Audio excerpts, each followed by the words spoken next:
Hi, and welcome to NCTV's series, I should say, on homelessness, and this segment, Where Do We Go From Here?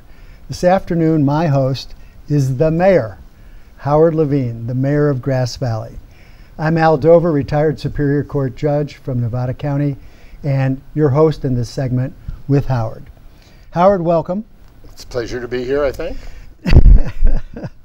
We'll find out. Yeah. Howard, more Americans, including those right here in Grass Valley, are finding themselves either homeless or on the precipice of being homeless because of all kinds of reasons, economic disparities, housing shortages. How's Grass Valley responding to this problem? Well, it's not only our problem, it's a society-wide problem. It's different now than it was as we grew up, and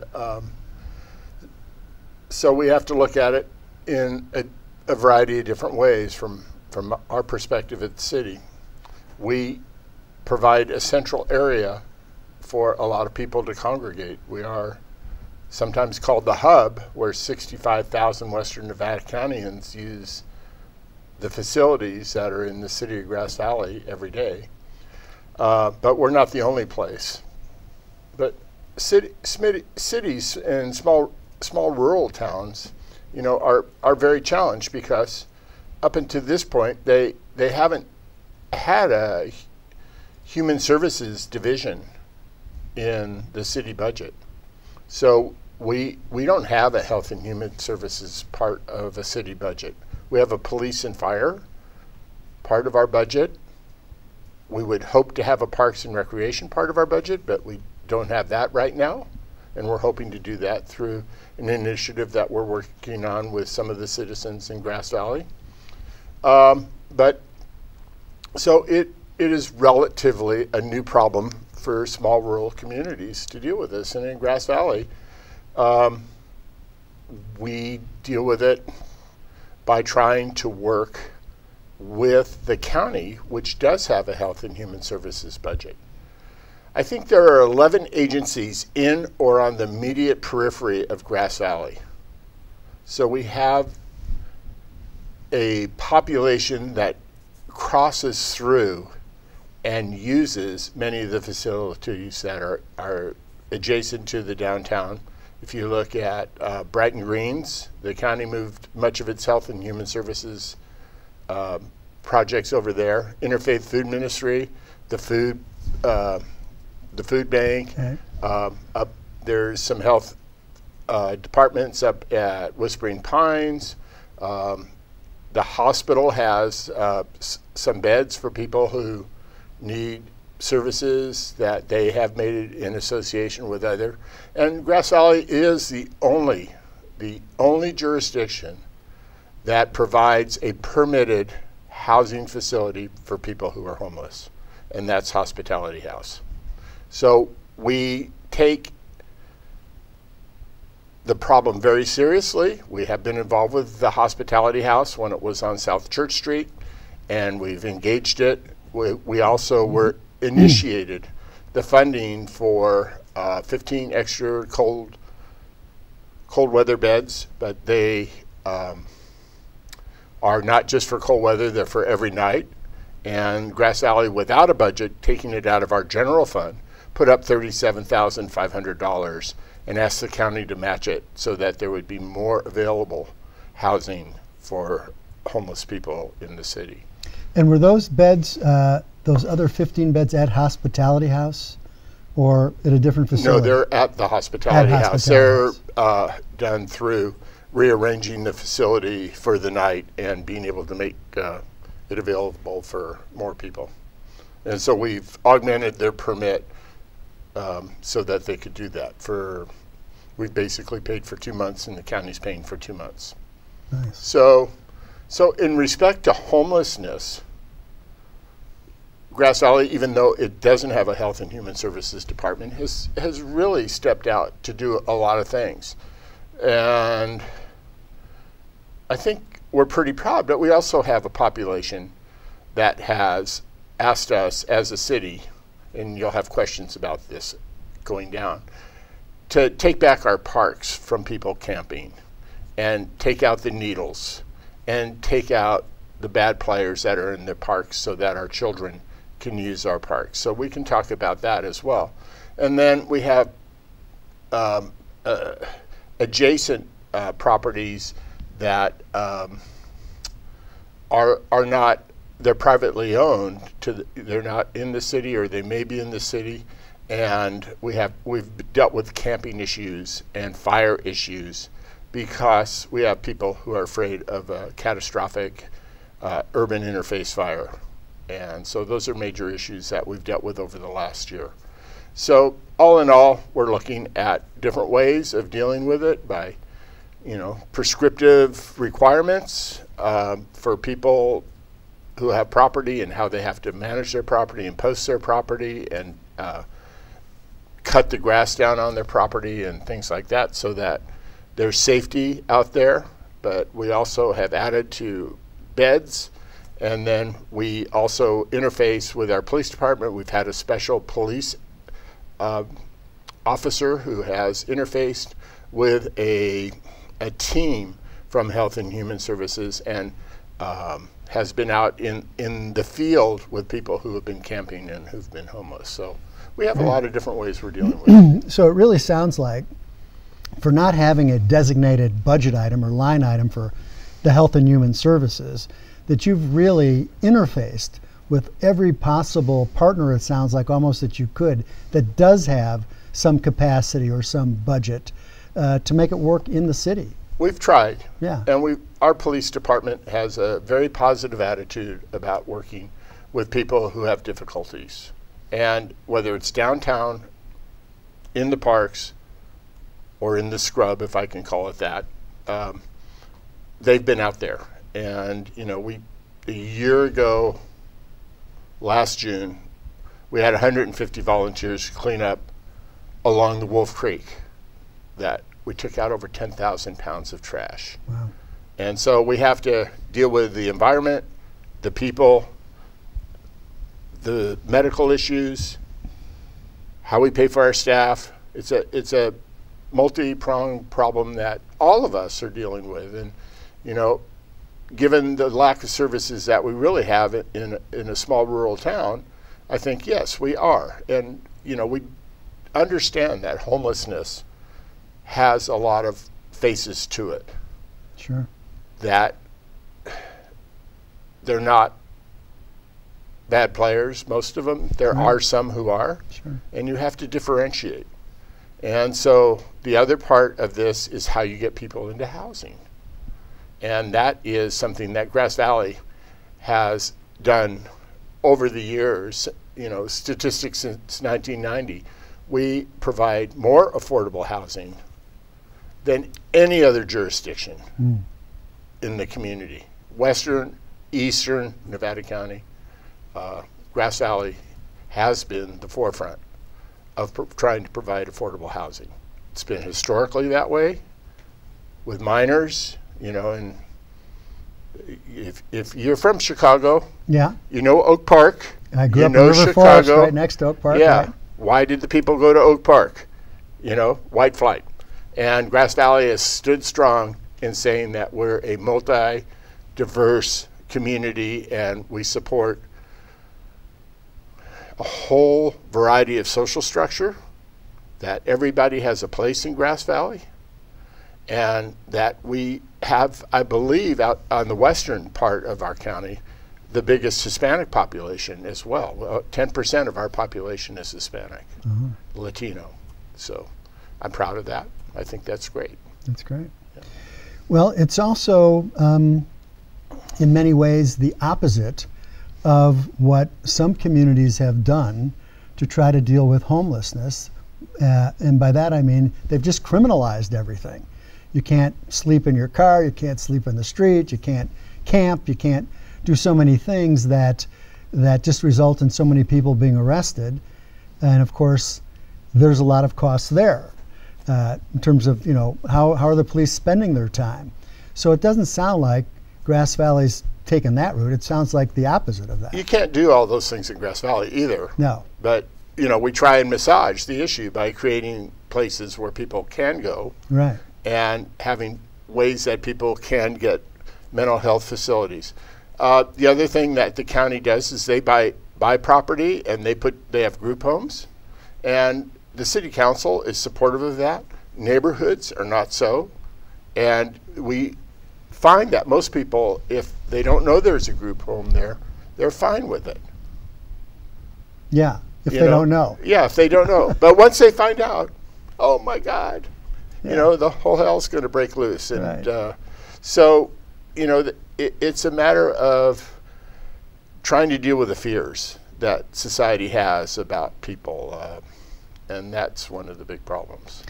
And like you said, when you're talking about the homeless, I know I read a grand jury report that said maybe 51% that they interviewed in some period might have had a mental health issue. About 28% maybe a substance abuse issue. And then maybe everyone else, neither of those issues. They're just homeless for one reason or another. And so when people talk about what you just mentioned, which is kind of, the not in my backyard kind of analysis, well, they're certainly not differentiating. Is these just substance abuse problem people? Or are they just mental health issues? Or are they just homeless for economic reasons or some other reason? And nobody really makes that differentiation. And there are ways, I feel, my biggest concern is single moms with kids who are falling through the cracks. Right. And those kids have to go to school. And they have to have clothes. They have to fit in. They can't be identified. Right. But how do we help those people who are car camping? How do we get them to the next level? How do we get them into a shower and have them get breakfast and things like that? And I think that there are ways we could do that, but it takes a collective of the education system, I believe, because that's where facilities for showering are and food service and somehow feeding them. So we get the farmers in Sierra Roots, we have Health and Human Services, we have Grass Valley and the police, and because we know that some of those kids end up going to school that are homeless. And it's, that breaks your heart. Absolutely. Yeah. Absolutely. And so how do we triage that and have them have a great day in school, feel bright and shiny because they had a warm shower either the night before or in the morning before they go to school, had breakfast, a warm breakfast, and keep moving, So that's, one of those, a lot of people have talked about gaps in services. Yeah.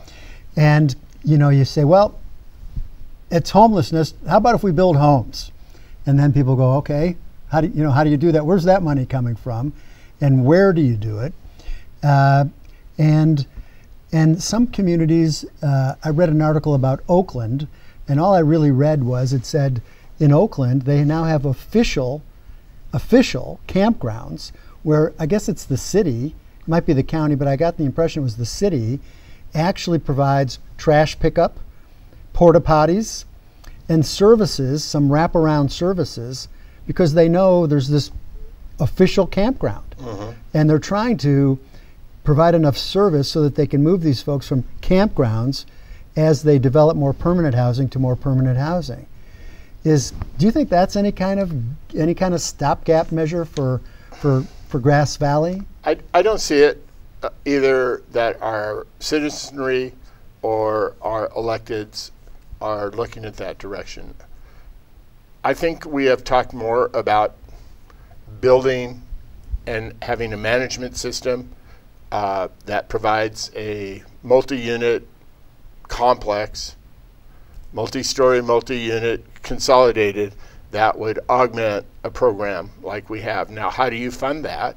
How do you build that? Is it done by a private developer who you find land for, or however? But that's more what we have talked about that would be acceptable, we think, as leaders in our community, and working with people with experience like Hospitality House who know how to manage and can provide services on jobs and moving into other housing and then allow people to move in. And it wouldn't be a super ginormous, it wouldn't be Cabrini Greens. Right. Yeah. Right. But it would be. Thank goodness. Yeah. Or the Western Edition. Yeah. Yeah, right. But it would be a small complex that we could see how that worked. And I think we have the bandwidth to do that in Grass Valley to work. Yeah. But Grass Valley, if I can go back to, affordable housing income levels, our biggest job in Grass Valley is trying to provide jobs for people. Because if we don't provide jobs, it doesn't matter what happens, because people can't move along and provide housing. And our history, is that we have a income deficit in Grass Valley that is probably 40% to the rest of the county. So we need to keep moving people up and getting them more progressively employed and having people backfill that.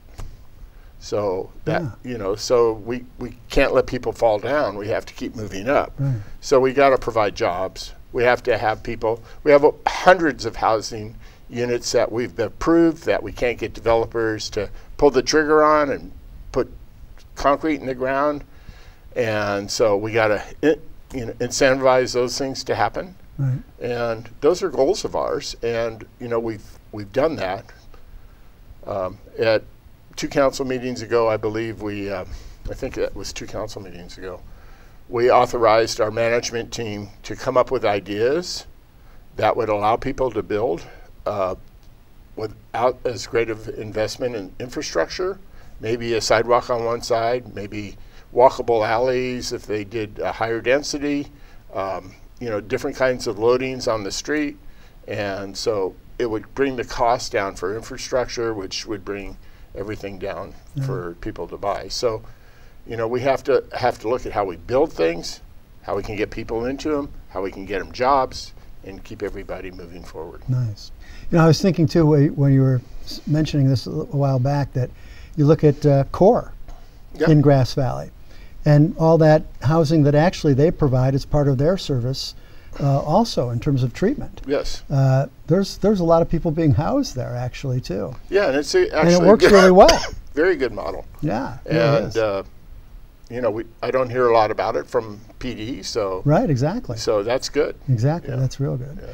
Well, Howard, thank you so much. I think you might have answered this, in terms of where do we go from here, because of your last answer. But any final thoughts about that for the city? Yeah, because we have to do it together. We need the county to come aboard and say, you're the city, you're willing to build affordable housing. Where do you think it should go? Not the fight that we had with the county on the housing element, because we believe we can provide services in certain areas, and we know we can't provide services in other areas. Right. So, given our history as a city that has provided for people with less income and harder road to hoe, I think is the way it's. Right, it is. Give us some latitude and move some of that affordable housing to places where we can provide sewer and water. Collaboration with Health and Human Services and Hospitality House and what Brennan's doing, I think are great ways to go. And that's all we ask is we listen to you, you listen to us, we'll get things done. Yeah, hand in hand, we'll work together. Yeah. And for you too, especially the jobs and the housing. Yeah. It's not one or the other, it's both. Yeah. Thank you so much, Howard. Oh, it's wonderful. Thank you. And thank you for being here with us at NCTV in this segment on homelessness with Mayor Howard Levine. If you enjoyed what you've seen, please feel free to go to the website of NCTV. Feel free to make a donation, and you can see this series at 7 p.m. on Monday nights. Now please stay tuned, because in the next segment, Lou will be back with Duane Strawser. Thanks. But I think as a society, we need to have more compassion for the circumstances of homelessness and compassion for how people got there, and to see it as a disease and not a crime. It's not a crime to be homeless. It's usually a function of a set of circumstances that require understanding, listening, and compassion. to really reach the person where they are, and to always respect them as human beings and let them help themselves, not do it for them. And I think that's the mistake a lot of people make. You take away a person's dignity when you try and do it for them. So you have to always respect their dignity and ask them, would you like to change your life? Would you like help? It's always a question. They have to say yes or no. This series is made possible by the generous donation of Stifel Financial and viewers like you. Thank you. Welcome back. This is Lou Sitzer hosting Where Do We Go From Here, second half of the show. We had a chance to listen to Howard Levine, Mayor of Grass Valley, and now we're with Duane Strawser, Mayor of Nevada City. Welcome, Duane. Thanks for having me. It was great to hear that you actually have a background in TV work. Oh, I do. I was a communications major and ran a cable studio in the Bay Area for several years out of college, and so yeah, this is my original background, this and film work. So. Well, then you're probably comfortable here in this setting. I am. That's great. I wanted also to have folks who don't know you give a little bit of information about, where you grew up and what brought you here and how long you've been on the city council. Yeah, so I'm fourth generation Nevada County, but was actually raised in Mariposa down near Yosemite, and have great grandparents that great grandfather was one of the first engineers at the Empire Mine, came over from Cornwall, England. Great grandmother was a first school teacher out of French Corral. We've seen a photo of her with a 16-year-old boy and an 8-year-old girl, and those were the only two students standing out there. And basically met my wife in college. I finished my college career at Sonoma State University in communications and film work, and met my wife Connie there, and she was from Grass Valley. So eventually we moved back up here when we had our children to bring them back up near her family and raise them here. So we came back up in '96, and circumstances led to the bike shop. And we purchased that from the Millers in 1996, and that was basically I did camera work half the year and I raced bicycles half the year. That was my career path for many years. In the off season I did camera work in the Bay Area, Los Angeles, New York, and then during the spring, summer, and fall I raced bicycles all over, including in Europe. So. And are you doing any biking now? I still do. I'm still competitive, but mainly for fitness and fun in my age category, and raced a national championship cyclocross race up in Reno last week. So it's great. Yeah, it's great to hear. Yeah, I've always admired the Tour of Nevada City Bike Shop and wondered how long it's been here. And it was here when I got here in '71. So yeah, it's an institution. For sure. Yeah, Miller's opened that up in the early '60s, and it went from there until we bought it in '96. So. Yeah. You bought it in '96. Yes, in '96, fall of '96. So. Yeah. That's great. How about your time on the City Council? Yeah, so City Council, I spent 13 years after I got up here on the Chamber of Commerce Board of Directors, and I think 3 terms as their president, and then that migrated kind of naturally into City Council. Was elected in 2010, so I'm going into my 8th year there, 2 terms, and then 2nd term as mayor. That's great. Yeah, and you've been just the brief conversations I've had with you, I can tell you're a driving force. You're a guy who wants to get it done. So in some ways, this issue of the homelessness must be a bit frustrating for you because we're still without answers. It's extremely frustrating, mainly because I've seen the state of homelessness worldwide as I've traveled, and there aren't any magical solutions no matter where you go. And no matter how big a city is, no matter how much money they have, if you're talking Los Angeles, San Francisco, typically it's even worse there. So I realized early on that we have to focus locally, baby steps, do the best we can to mitigate and try to minimize the situation here and help those folks. But it's very frustrating. It seems like 1 step forward, 2 steps back on a regular basis. I know that last night and this morning it was freezing, and even though there are facilities that are available sometimes, there weren't facilities last night, there won't be ones tonight, so the folks that are homeless are going to be on their own. Yes, and the opportunities for shelter, emergency shelter, have actually decreased the last few years versus increasing, so it's gone backwards. Salvation Army, they just aren't capable of providing some of the help that they used to. We have a couple of locations here in town that we have dedicated, but we have to share that with the community, and so it's hard to bump people out, although that has to be the priority. Obviously, you have to focus on somebody's safety and health, and wellness before you do a Boy Scout meeting, unfortunately, or a quilting club. And those are people that are part of the community. They pay their taxes, so they deserve the right to that facility also. So it can be kind of a dicey game of give and take. Right, and it's juggling, juggling priorities. I know that the county has designated now the homeless as a top priority, and that will mean budgeting of some monies towards that. I don't know if they've really strategized a plan. That's one of the things that came up with our conversation with the chiefs of police, is that a clear strategy and plan hasn't yet been laid out and agreed upon by the county and cities. And that's one of the biggest issues that we have, is you have so many experienced, knowledgeable, and passionate people on this topic trying to help folks. But many of them have complete opposite opinions of how you should go about it. And we've toured, we being elected officials, volunteers, we've toured facilities in Northern California. Again, I've seen other, out of state, Utah, Kansas City, Nashville, Tennessee, Oregon, up in Eugene, and many of them go about it completely in a different way than the others do. So there's not a consistent model to follow. Right. Some of these models have some success on one side, but then they have many failures on the other side of their plan. So I was happy to hear that the county is definitely guaranteeing some resources that have not been put forward in the past. And they've always put forward resources, but not to this level. I think I've seen a $500,000 money grant set aside now for this. The question is, how are they going to spend that? Mm-hmm. How will it be applied that is efficient, that is productive, that it actually makes a dent in this situation? From what I've gathered, it's that the county has resources, the cities have land, because one of the issues is it has to be tied into the sewage and the water and also the density where if you put a group of homeless, if a 24/7 shelter is set up somewhere outside the city, it's not going to be usable. It's not going to be available in the way something within the city confines of Nevada City or Grass Valley. Yeah, and the property question comes down to, okay, do you build a permanent facility? Do we build on what we already have, such as Hospitality House, where we already have a permanent facility, and increase their offerings by supporting them with financial funding?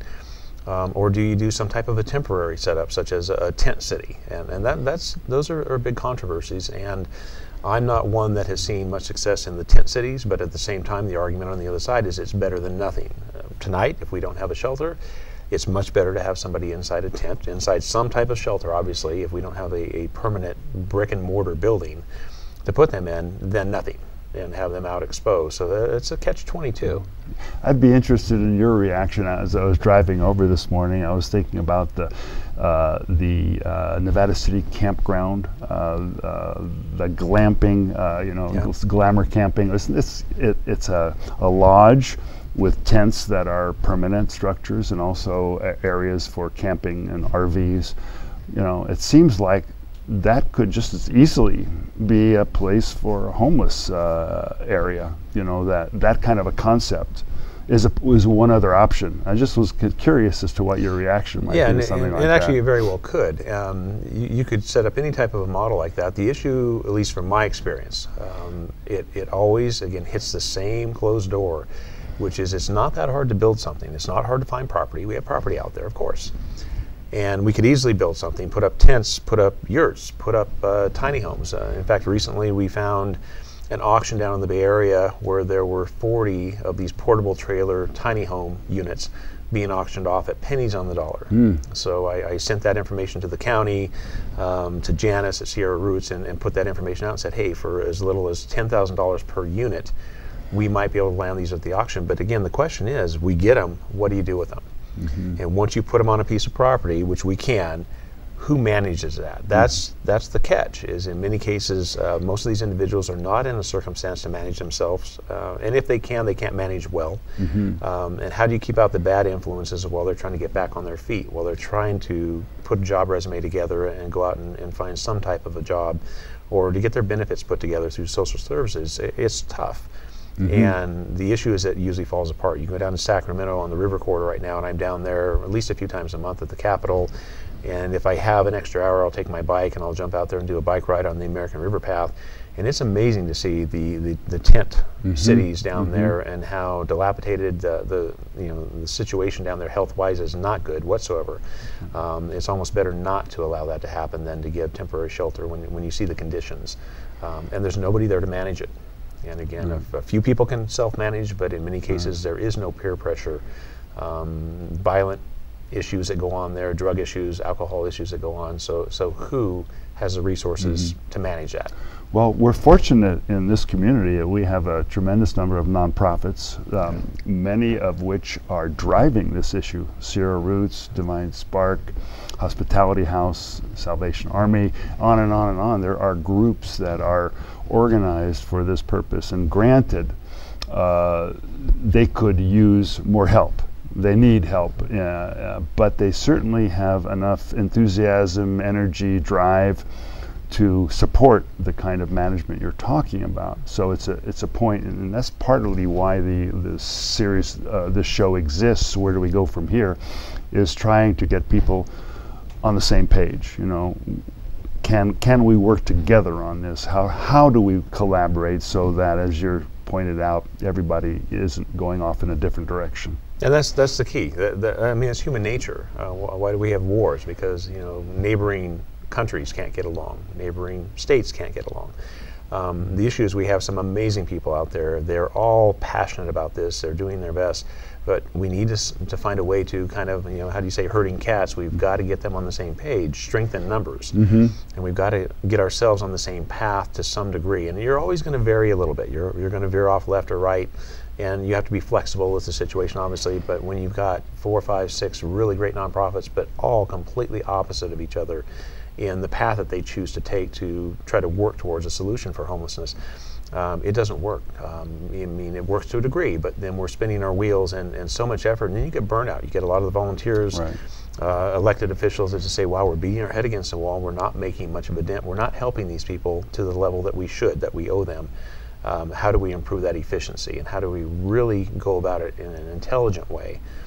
And not just do the same thing now that we were doing 20 years ago. Right. So one of the things that was pointed out yesterday in our interviews is the need for a plan that is, a clear plan that points a direction that people can get behind. And, granted, it may not be a perfect plan, but it's steps forward where people can say, yes, we are doing this. And one of the things that seems to be needed is a shelter, 24/7 shelter, and whether it's Hospitality House that accommodates that, or a purpose-built building, or renovating something that already exists. What's your thoughts about it, 24/7? Well, yeah, absolutely. I mean, that's the issue with Hospitality House, is they do their best, and they're doing a great job with what they have to work for, but those people get turned out in the morning. Right. They need a place that day then, versus having 6 different nonprofits to have to choose from. Where do they go to make phone calls, to get counseling, to get just basic hands-on assistance on a job application, to have social services help them, direct them to a specific program for rehabilitation. And my issue is we have a big group of folks here that don't want help. And that's very obvious. I mean, that's not being rude to say that is true. And so a lot of us, I have to focus now on the people that do want help, and trying to get resources into their hands, because they're willing to cooperate, they're willing to go ask for assistance, and they want to put themselves in a better situation, especially those that have children. So that's really where my focus has gone personally, because to me, we're going to recycle those young children are going to turn out in the same circumstance here 10 years down the line if we don't do something now to redirect their path and give them the help they need to finish school, move on to either a job or college, whatever they choose.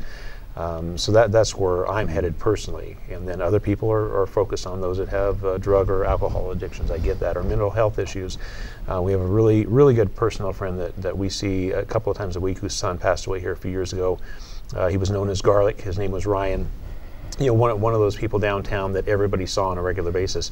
And to know the family personally, and know that he was just an intelligent, articulate young man coming through high school, and had mental health issues. And to hear her stories over the years of how she could not find help from the county, from her perspective, or from the cities, or from the police departments. People were more interested in just getting him off the street because of how embarrassing he was to have him out, talking to people or panhandling. And that just doesn't work. It doesn't work. And these families are basically being stepped on. And it's nobody's fault. It is what it is. It's a reality. But we have to find a better path to take these things head on. Right, and it seems like it divides, the issue divides into the small percentage of homeless that are acute, that need emergency services and care, and the much larger percentage, from what I can see, of those that need housing, that are sleeping in their cars and have families and are even working, but they can't find housing. And so in terms of affordable housing, what can the cities do to provide? Because it's also been pointed out that it needs to be close to a city center, bus, transportation, services like that. So how is the city, particularly Nevada City, looking at that? And that's been a struggle. So not to make excuses, or it's a cop-out to say, well, we simply don't have the space, but we are tiny. Just over 2 square miles. I mean, we don't have the footprint that the county or maybe Grass Valley has. And it's not to put it on them. We still have to look for any option that we have. We have a couple of developments coming up, and as a city council, we've pushed really hard and actually pushed probably further than we should in some cases to force some of these new developers to make a high percentage of any kind of a new construction project as affordable. The question comes down to what is affordable. That term isn't really quantifiable. You say, well, affordable to one person is $50,000. Affordable to the next is $400,000. You look at signs in some of the new developments between us and Grass Valley, it says affordable homes, 36 homes starting at $409,000. That's considered affordable to that demographic of people. That's not reality for a big percentage of our locals, and not just the homeless, but we have a lot of just residents that are struggling to afford rent. Even if they can find a place to rent, how do you pay $1,200, $1,300, $1,400 a month to pay for rent of a small one-bedroom apartment or a shared room on somebody's property? We don't have the real estate, literally the real estate footprint. It's just not there. So what do we do with the new options? So that's being looked at. So out on Providence Mine Road near the Tech Center, we have that new development that'll be going in soon, and I think we got up to 12 units that were considered affordable, much higher percentage than what the developer really could afford to pencil in, but they did it. And we worked really hard with them. But in order to do that, you had to waive some of the requirements for low income. Exactly. And so it raises the bar a little bit about what people can afford to pay. Yes. There's another development right across from that on the same area on Providence Mine that may move forward in the next year or two. And verbally, it doesn't mean that it's going to pencil out, but they've committed to even set aside some land for a couple of our nonprofits here in town to potentially develop some really, truly serious, low-income housing. So we'll see if that can be done in a smart, intelligent way. And they're thinking of something similar to co-housing, but a much more affordable version of co-housing, where it would be very small units in a very tight, compact space. But then again, a lot of people aren't compatible with that. They need their own privacy too. So you never please all the people all the time. No. So just to wrap this up, because it's been great. Name of the program is Where Do We Go From Here? And in your mind, what would you like to see the next step be, either for the city or it could be larger in terms? I think just a step. It has to be a step forward. We can't sit here and we can't put together a plan over the next year to decide what that step's going to be. We have to make some steps while we're putting that plan together. So we needed to step up and hit this head on. We also have a whole community though to deal with as far as public works and street repairs and water supply and sewage, and so this can't absorb all of the resources that any of the cities or the county has, but we have to have people dedicated to this topic. And I think we basically need to get on the same page with the county, with social services, with Grass Valley. We need to work together and again strengthen numbers at the city and county level as well as at the nonprofit level.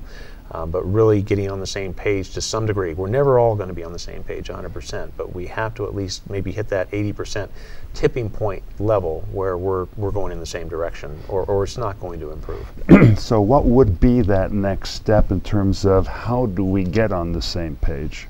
Again, I can't stand town hall meetings because we do them over and over and over, and then it seems like a year later we're doing it again on the same topic. But I think that's what it's going to come down to: is we need a serious meeting with all the players put together in a room, and we need to basically lay everything out on the tables. No holds barred. And you can't leave. It's going to be an all-nighter. We're going to lock the door. Can't leave until we get at least something down on paper that we can say and yes we have to, the very next morning, something has to be moving forward while we're looking at the bigger picture and a bigger long-term plan. All right, well, thanks. All right, well, you've heard from Duane Strawser, Mayor of Nevada City, really laying out the concerns, the issues, problems, and the need to really better collaborate. So where do we go from here is a continuing series. The issue now is homelessness, and we will continue with other series throughout the year. So please stay tuned. Watch us on NCTV, and in time we will have our own YouTube channel. Thanks a lot.